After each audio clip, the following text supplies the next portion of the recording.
Tepatnya di Provinsi Banten, sekitar tahun 1526, berdirilah sebuah kerajaan Islam. Sultan pertama dari kerajaan Banten adalah Syarif Hidayatullah, adik dari Sunan Gunung Jati. Sampai generasi kelima, kerajaan Banten berjalan dengan lancar dan terus berkembang. Kesedihan pun tidak dapat dihindarkan ketika Sultan kelima tiada. Namun, setelah kesedihan atas kehilangan seorang pemimpin di kerajaan Banten, hadirlah tokoh baru yang dijadikan panutan bagi penduduk kerajaan Banten. Ialah Sultan Ageng Tirtayasa. Puncak kejayaan pun bisa tercapai. Tapi, siapa yang bisa menyangka bahwa kejayaan itu akan hilang? Awal kisah saat acara penyerahan kekuasaan dari Sultan kelima kepada Sultan Ageng Tirtayasa berlangsung pada sore hari. Penobatan pengangkatan Sultan Ageng Tirtayasa berlangsung meriah namun hikmat. Sesepuh menyerahkan jabatan kepada Sultan.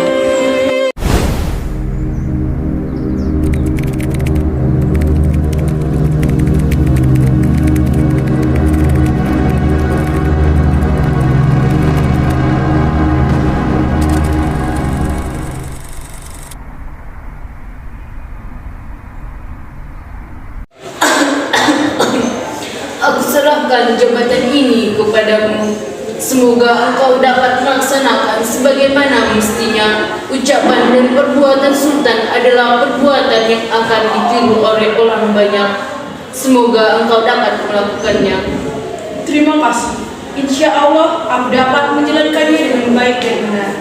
Aku juga masih membutuhkan bimbingan dari para tetua dan sesepuh. Aku memohon bantuannya.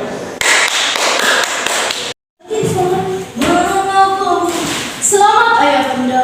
Duduklah.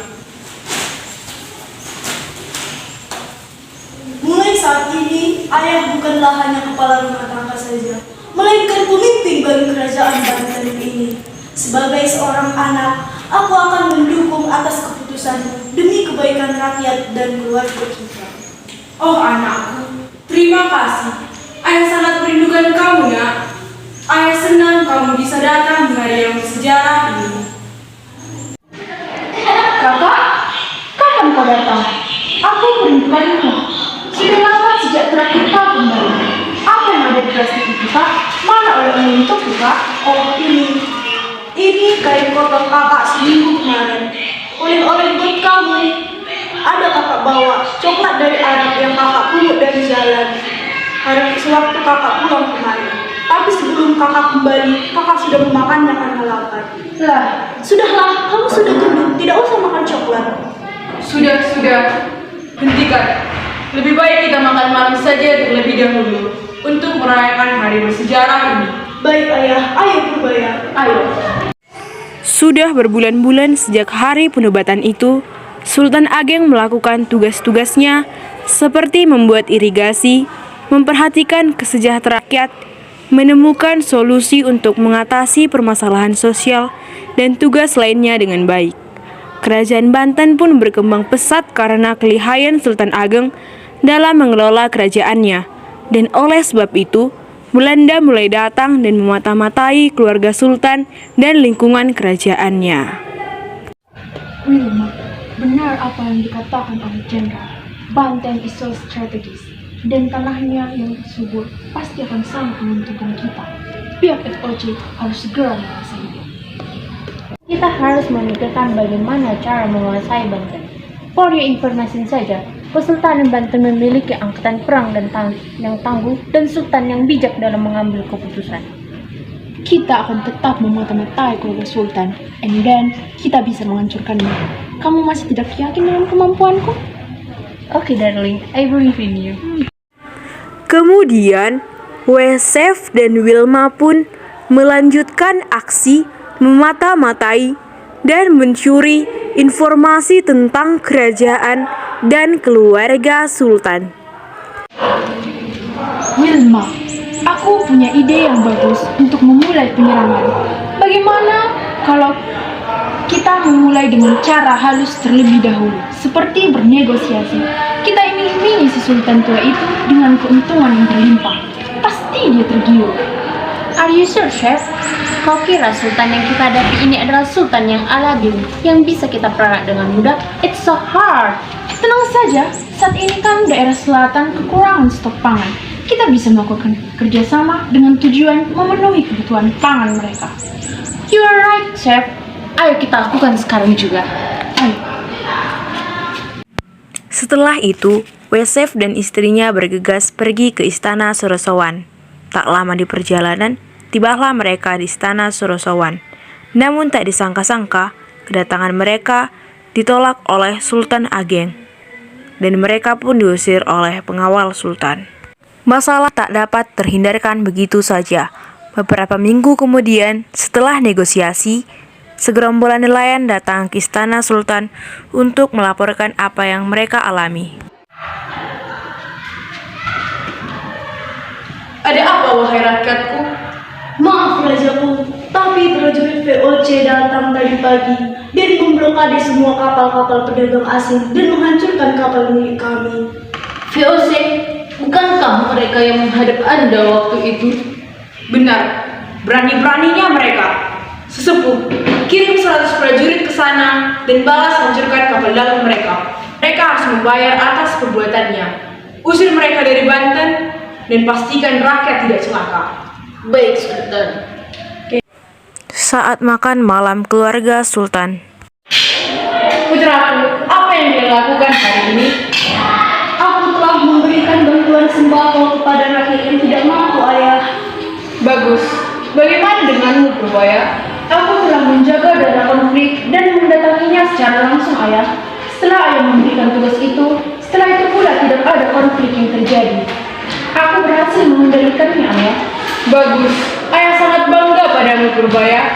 Terima kasih, Ayah. Setelah makan malam selesai, Putri Gustri berjalan sendirian keluar istana. Sultan Haji iri dan merasa kesal kepada Arya Purbaya. Menurutnya ia telah melakukan tugasnya dengan baik. Melihat sang putra, Wesef dan istrinya yang sedari tadi menguping, tahu dengan jelas apa yang Sultan Haji kesalkan, dan memulai aksinya kembali.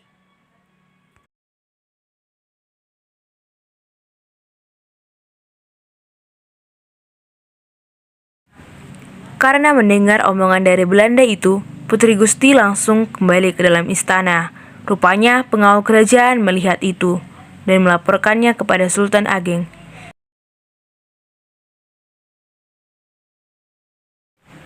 Sultan Haji pun menemui Wesef dan Wilma. Ia dihasut agar menyerang kerajaan milik ayahnya sendiri untuk menunjukkan kekuatannya. Sultan Haji yang sedang tak dapat berpikir jernih pun menyetujuinya. Dan terjadilah.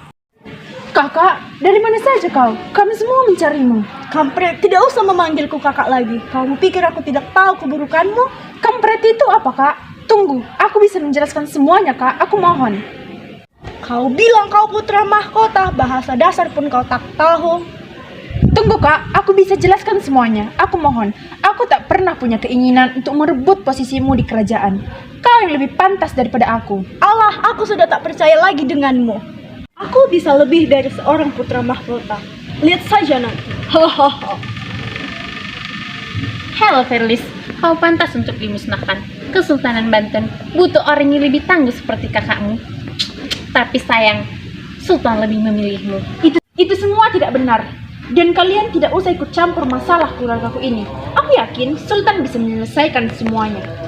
Cih, lebih baik kita menemui langsung saja Sultan. Berbicara denganmu pasti membuang waktu lama. Ada apa kalian mencari saya? Pergi kalian. Memangnya dengan mempengaruhi putraku Sultan Haji, kalian bisa menduduki kesultanan ini? Kekuasaan tertinggi masih di tanganku. Cih, Sultan seperti ini memimpin kesultanan, baru segini saja pasti sudah bisa kutangkap. Ayah, larilah. Bawa ibu pergi secepatnya dari sini. Kau harus aman. Tapi, baiklah demi rakyatku. Apa-apaan seorang sultan melakukan itu? Seharusnya ayahlah yang pergi melawan mereka, bukan Purbaya. Pecundang, tidak pantas memimpin Banten. Ayah, larilah. Kau diamlah. Lawanmu adalah aku. Jangan libatkan ayah ataupun tentara bodoh yang kau bawa ini. Kita lihat saja siapa yang pantas menjadi pengganti ayah. besar. Hentikan! Seorang putra mahkota tidak seperti ini membuktikan kekuatannya. Minggirlah, kau harus pergi dari sini. Kau harus memimpin kerajaan banteng ini. Ayah, awas di belakangmu. Ayah. Dia mati. Kakak. Dia mati. Oh, tukang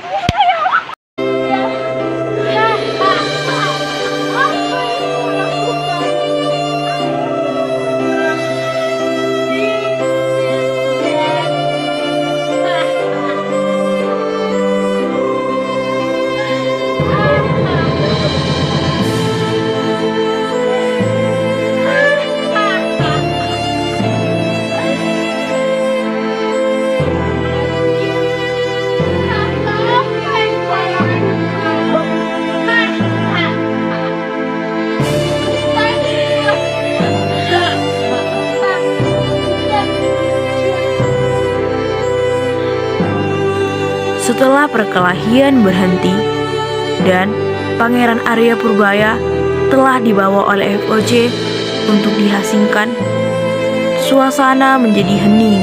Sultan Haji menarik nafas dan menghembuskannya dengan kuat. Apa-apaan kalian masuk ke sini tanpa seizin pengawalku? Kami kan sudah bagian dari kerajaan ini. Tentu saja kami bisa masuk ke sini kapan saja. Hei Sultan, tidak tahu juntung, memangnya kami bisa seperti ini gara-gara apa? Dukun desa, cih bertindaklah lebih sopan kepada kami. Benar itu, kami kesini karena ingin kau membuat aturan yang melarang perdagangan selain dari pihak FOJ. Sekian, oh putra mahkota. I will kill you right now. Kukira kau cukup pintar dalam menghadapi kami. Hahaha, ternyata tidak sama sekali. Hahaha, padahal seluruh pengalaman sudah kuhabisi. Ada kata-kata terakhir yang ingin kau sampaikan, putra? Kurang ajar, pengkhianat. Padahal aku akan memberikan koin sebanyak apapun yang kau minta. Tapi ternyata kau menginginkan kerajaanku. Kami tak butuh koinmu, bodoh. Kerajaanmu yang akan mensejahterakan negara kami.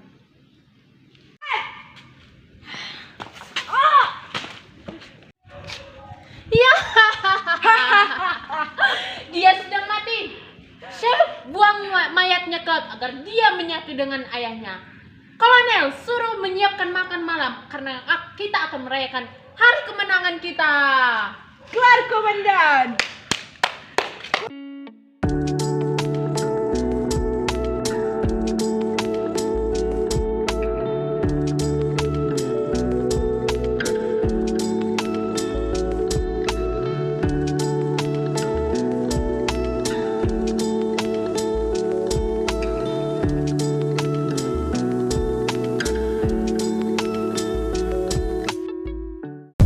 Cause I got the keys, baby.